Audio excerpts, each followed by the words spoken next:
కానీ sir BJP వచ్చిన తర్వాత పార్టీ ఫిరాయింపులు అనేవి అందరూ చేసినాయి. బీజేపీ ఏం ప్రారంభం కాదు. వరుసగా రాష్ట్రాల వారీగా మనకు వెస్ట్ బెంగాల్‌లో పార్టీ చీలిపోయింది. మహారాష్ట్రలో ఎన్‌సీపీ, శివసేన. సరే శరద్ పవార్ మొన్న మీటింగ్ అయినట్టు. ఇట్లా పార్టీలను అది చేసుకుంటూ పోవడం వలన మధ్య తరగతి ప్రధానంగా చదువుకున్నవారు కొత్త తరం ఎదిగింది కదా! వాళ్ళు మానసికంగా బీజేపీకి ఏమైనా దూరం అయ్యారా అనుకోవచ్చా అట్లా? నేను ఒక హైపోథెటికల్‌గా ఒక విషయం చెప్తాను. బెంగాల్ ఎన్నికల కంటే ముందు జంతర్ మంతర్ జరిగి ఉంటే అప్పుడు కూడా మమతా బెనర్జీ ఓడిపోయి ఉండొచ్చు. ఓడిపోయే అవకాశం ఉంది. కానీ ఆమె పార్టీ తరఫున ఎన్నికైన ఎమ్మెల్యేలు కానీ, ఇంతకుముందు ఉన్న ఎంపీలు కానీ, దాంట్లో గణనీయమైన సంఖ్యలో బీజేపీ వెళ్ళటానికి వాళ్ళు ఉత్సాహపడుతున్నారు కదా, వాళ్ళు ఆ పని చేస్తుండేవాళ్ళు కాదు.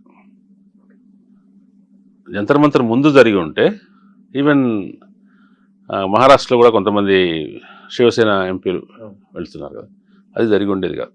ఎందుకంటే జనం ఆమోదం లేదు, జనం దీన్ని ఈ ప్రభుత్వాన్ని ప్రశ్నిస్తున్నారు, ఈ ప్రభుత్వాన్ని ప్రశ్నించడానికి భయపడటం లేదు అనేది తెలిసిపోతే రాజకీయవాదికి వాడు ఆ రిస్క్ తీసుకోడు.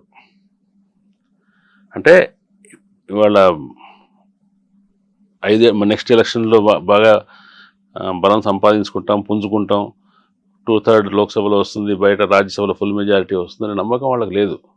ఎందుకు లేదు, అప్పటిదాకా ఎందుకు ఆగాలి అనే ఒక ఆలోచన కూడా ఉండి ఉండొచ్చు.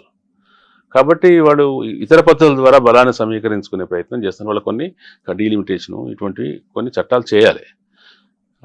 చేస్తే కానీ వాళ్ళు అనుకున్న జమిలీ ఎన్నికలో ఇంకోటో ఆ షెడ్యూల్ ప్రకారం జరగవు. కాబట్టి బలాన్ని సేకరించే పద్ధతిలో మొదలుపెట్టారు.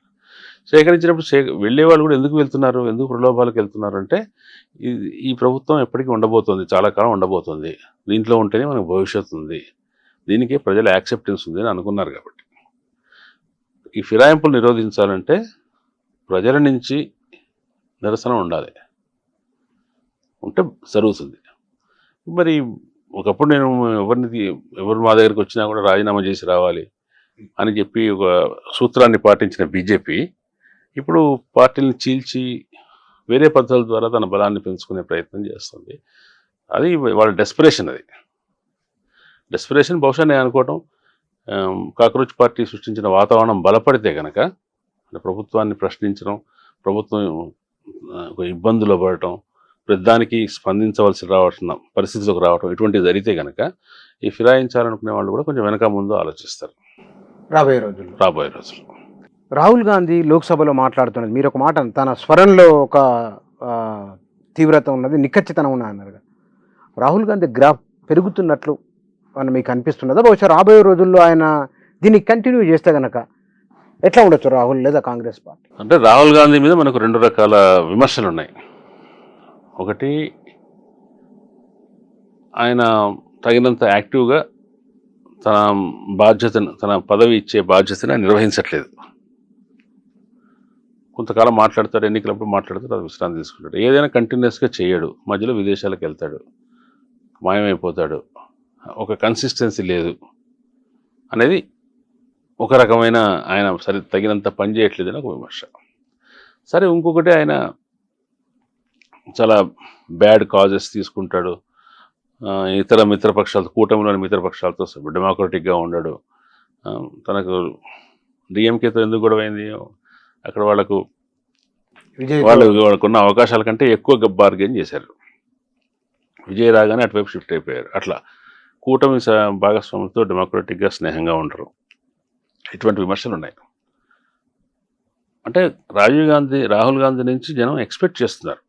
అంటే ఓటు వేస్తారా లేదా వేరే విషయం, నువ్వు ఇట్లా ఉండాలి, ప్రతిపక్ష నాయకుడు అంటే ఇట్లా ఉండాలి అని అడుగుతున్నారు కదా. మొన్న మొదటిసారిగా ఆయన ఒక వైబ్రెంట్గా, యాక్టివ్గా ఉండే ప్రతిపక్ష నాయకుడు ఎట్లా ఉంటాడో అట్లా కనిపించాడు ఈ 10 ఏళ్ల కాలంలో.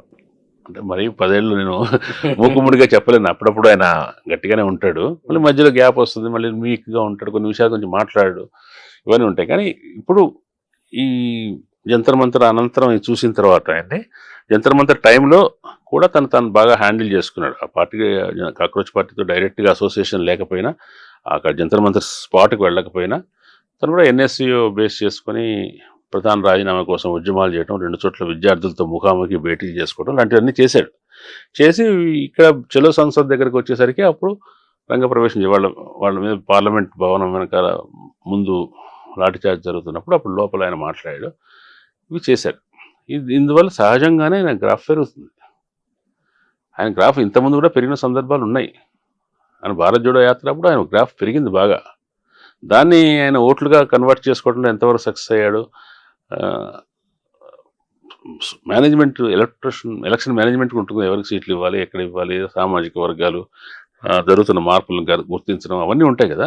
వాటన్నిటిలో తగినంతగా ప్రాగ్మాటిక్గా లేడు అని చెప్తారు కదా. ఇప్పుడు ఆయనకైతే గ్రాఫ్ పెరుగుతుంది, ఆకర్షణ పెరుగుతుంది. దాన్ని దాంట్లో కన్సిస్టెన్సీ మెయింటైన్ చేయాలి. ఆయన తప్పనిసరిగా డిఫేమ్ చేయడానికి, ఆయన్ని పని తగ్గించి చూపడానికి ప్రయత్నం చేస్తారు. కానీ ఆయన తగ్గించి చూపడానికి ఏమీ లేదు.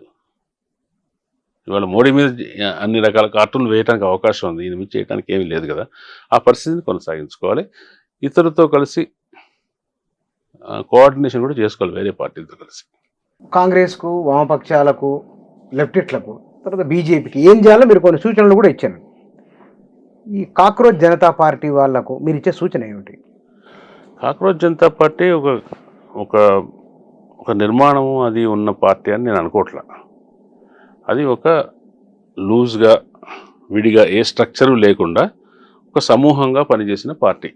పార్టీ అనకూడదు, దాన్ని ఒక సమూహంగా పనిచేసిన ఒక సమూహం. దాంట్లో 3-4 సౌరవదాసు, అభిజిత్ దిక్పే తర్వాత సౌరవదాసు ఇంకొకళ్ళు ఉన్నారు.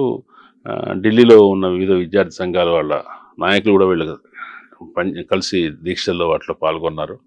ప్రతి చోట కూడా వాలంటరీగా ఒక సమూహం ఏర్పడి దానికి సపోర్ట్ చేయడం కానీ, నిరసనలు చేయడం కానీ చేశారు. కాబట్టి ఒక పార్టీ లాగా అది ఒక నిర్మాణం ఉన్నది కాదు.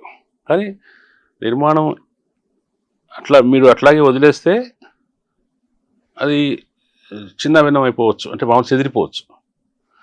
కానీ వాళ్ళు కలిపి ఉంచే అంశాలు ఏవో ఉంటాయి కదా. ఈ 2.5 నెలల ఉద్యమం వల్ల వాళ్ళ మధ్య ఒక అసోసియేషన్ ఏర్పడి ఉంటుంది, ఒక ఆలోచనల షేరింగ్ జరిగి ఉంటుంది.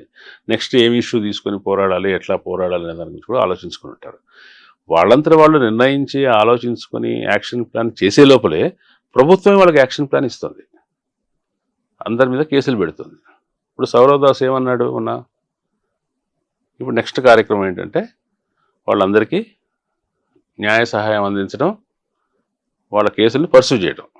అది కాక్రోచ్ పార్టీ కర్తవ్యం. కపిల్ సిబాల్ ఆయన కాంగ్రెస్ పార్టీ, రాజకీయం కాంగ్రెస్ పార్టీ, కానీ అతను అడ్వకేట్గా ముందుకొచ్చి నేను ₹1 కోటి ఫండ్ ఏర్పాటు చేస్తాను వీళ్ళ న్యాయ సహాయం కోసం అన్నాడు. అంటే ఇప్పుడు నెక్స్ట్ కాజ్ ఏమవుతుంది? వాళ్ళ మీద ఎవరి మీద కేసులు పెట్టారో ఆ కేసుల విషయంలో పోరాటం అనేది వాళ్ళు కలిసి పనిచేసేటట్టుగా చేస్తుంది.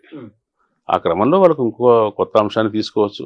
ఆ రోజుల్లో పిల్లలు వెళ్ళిపోతూ జంతర్ మంతర్ నుంచి ఇప్పుడు వెళ్ళిపోతున్నాం, మళ్ళీ గడ్కరీ టైంకి వస్తామని అన్నారు. అంటే నెక్స్ట్ గడ్కరీ అని చెప్పడానికి ఇథనాల్ సమస్య వాళ్ళే టేకప్ చేస్తారా, వేరే వాళ్ళు టేకప్ చేస్తారా, వేరే విషయం. కానీ ఇప్పుడైతే వాళ్ళకు ఒక కాజు ప్రభుత్వం ఇస్తుంది. నిర్బంధం ప్రయోగించడం ద్వారా దేశవ్యాప్తంగా వాళ్ళకు నెట్వర్క్ ఏర్పడటానికి, ఒక సంస్థగా మారటానికి ప్రభుత్వమే ఒక నేపథ్యాన్ని, వేదికని ఇస్తుంది. కాబట్టి వాళ్ళు ఏదో ఒక రూపంలో తప్పనిసరిగా ఒక ఆర్గనైజేషన్ స్ట్రక్చర్లోకి వస్తారు త్వరలోనే అని నేను అనుకుంటున్నాను.